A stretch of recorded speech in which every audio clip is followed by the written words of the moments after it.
E aí, meu povo abençoado, como é que tá?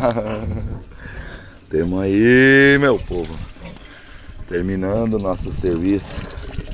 A seração, a chuva velha tá começando a subir. Ô, riqueza, meu povo, dá uma olhada. Como o tal do mundo é perfeito. É, como o mundo é maravilhoso. Como a gente tem que agradecer toda hora. Mas não só agradecer a Deus, não só agradecer às vezes a si mesmo. Às vezes o que eu vou falar, muitos não vão entender. E alguns vão, que talvez tiveram essa. Eu, eu vim de uma família muito pobre. Pobre que eu digo financeiramente. A minha mãe era varedeira de rua e meu pai era alcoólatra. E eu eu convivi com os horrores da vida. Com, os, com a tristeza da fome, com a dor da fome, com a dor do frio, porque nosso pai era alcoólatra, então, além de alcoólatra, ele era muito bruto, ele era muito bandido. E além de a gente não ter o que comer, a gente ainda sofria muito com a violência. A minha mãe foi uma mulher que apanhou 10 anos. Minha mãe apanhou 10 anos do meu pai. Eu vivi numa época que a lei não era lei, como diz o outro, ela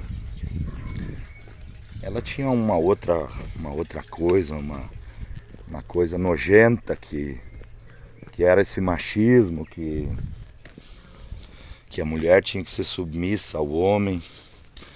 Então a minha mãe dava parte do meu pai, a polícia vinha e não dava em nada.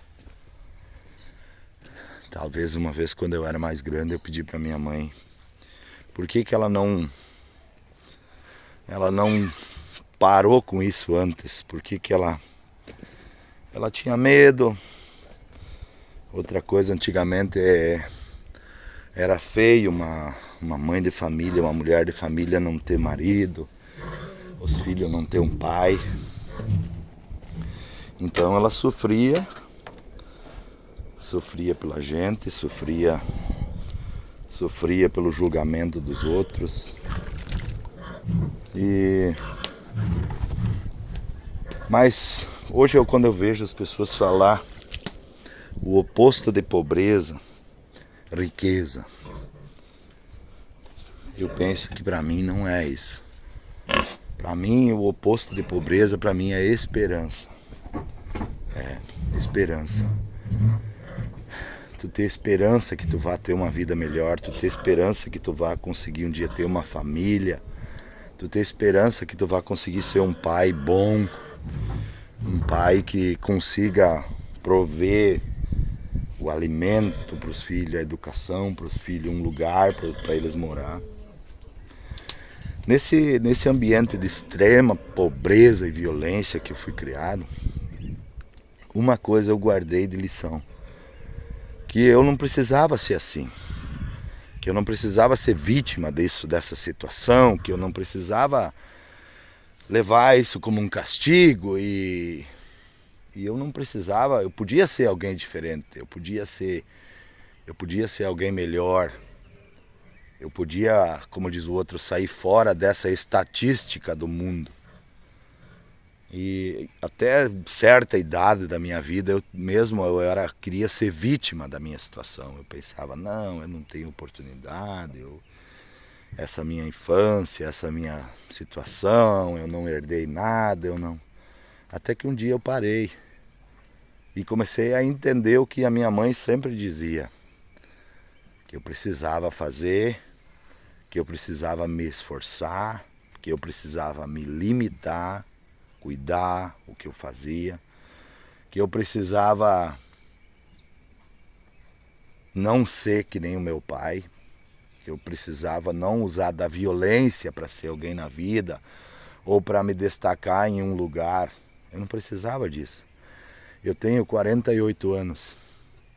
Eu acho que quando eu era adolescente, sei lá, com 18 anos, 15, 17, 18 anos, 20 anos, eu acho que foi a última vez que eu me envolvi em uma coisa, uma briga, uma discussão assim, que devias de fatos. Nunca mais na vida eu quis ferir ninguém e não quis machucar ninguém. Porque eu vi isso na minha infância e eu vi que isso não leva a nada. Isso é mais uma fraqueza da pessoa do que uma força dela. Eu acho que as coisas não precisam se resolver assim. E cá eu tô aqui para provar que tu não precisa ser bruto, que tu não precisa usar da violência para definir o teu espaço, tu não precisa usar da violência para se proteger ou se defender. É só tu evitar ela. É só tu tentar, quando ela vem contra ti, tu tentar ser a pessoa calma que saia fora dessa situação. Já saí de muitas situações tendo razão. Pedi desculpa e fui embora. E hoje estou aqui. Quantos outros que eu conheci na minha vida que não estão mais aqui por terem razão, por serem brabo, por serem dono da verdade. Eu acho que... E às vezes isso que eu penso, que a humanidade ela não evolui. Quando eu vejo ainda no dia a dia, nas coisas, essa maldade, essa brutalidade, essa violência doméstica ainda, esse cárcere privado de muitas famílias.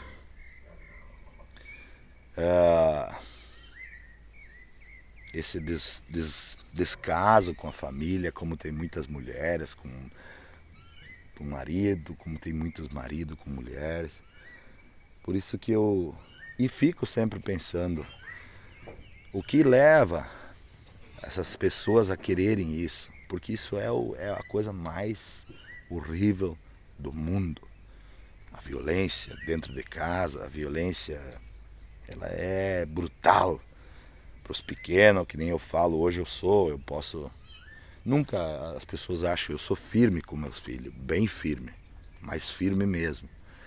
Mas eu não me lembro na minha vida o dia que eu dei um... O Felipe eu acho que devia ter uns 5 anos quando eu dei um tapão Ele foi comer, nós estávamos num lugar e ele botou a comida na boca assim e cuspiu fora.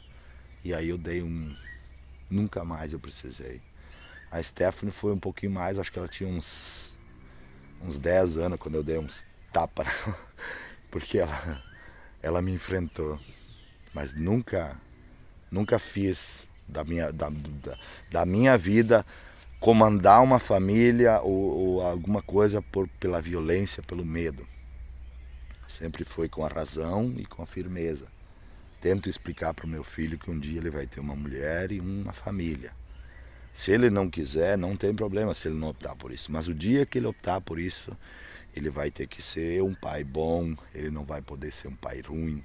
Ele vai ter que saber que não se trai uma mulher. Mas muitos não precisa disso. Não precisa. Eu acho que isso é uma caixa de Pandora quando tu abre. E eu vejo muitos amigos meus que às vezes sentam em rodas de bar e se gavam e se falam. E depois de 2, 3, 4 anos a vida deles é um inferno e eles ainda se perguntam, eu não sei o que eu fiz. Eu sei o que tu fez. Tu cometeu um daqueles pecados. E assim mulheres também. Tento ensinar para minha filha que se ela quiser, como para o Felipe, ela não precisa optar por uma família. Se ela não quiser. Mas se ela optar por isso, ela vai ter que respeitar o marido. Ela vai ter que se desviar das coisas ruins, porque elas vão vir. E não adianta dizer eu fui vítima, não, tu podia ter escolhido. Isso que eu sempre falo para as pessoas. Nós temos esse poder de decisão. Escolher o certo ou escolher o errado. Só que se tu escolher o errado, meu irmão, a tua vida não vai ter um final feliz. Isso não é um filme. Isso não é uma novela que no final tudo dá certo, não. Essa vida, além de, às vezes até se tu fizer tudo certo, ainda vai dar coisas erradas e tu não pode desistir, entendeu? O, a diferença, o oposto que eu digo para vocês da pobreza é a falta de esperança. Olha que entardecer maravilhoso. E eu sou a prova viva de que se tu quer ser alguém na vida, não precisa ter muito, o que eu tenho é insignificante perante muitos. Mas dá para se ter uma vida boa, dá para se ter uma vida feliz. Não guardo mágoa do passado, não guardo mágoa daqueles que me atiraram pedra.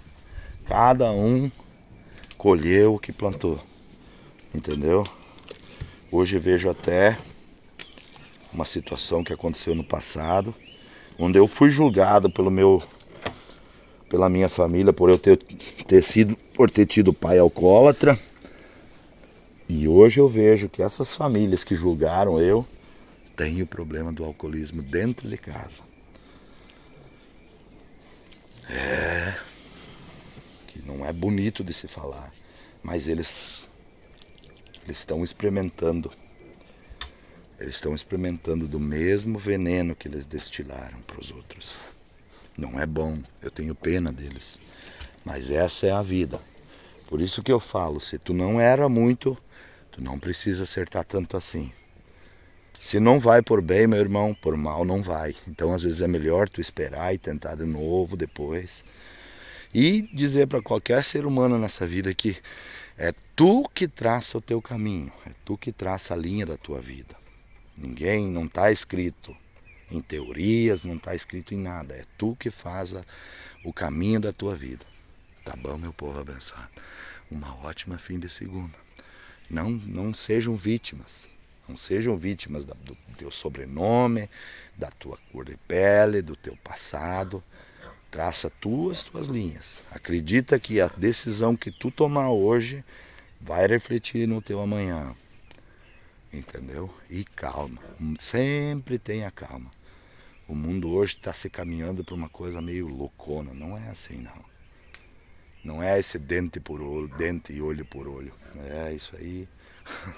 Vai fazer todo mundo ficar cego e banguela, como diz o outro. Tá bom, meu povo abençoado. Uma ótima segunda. Mas que riqueza, meu povo. Multiplica, Senhor.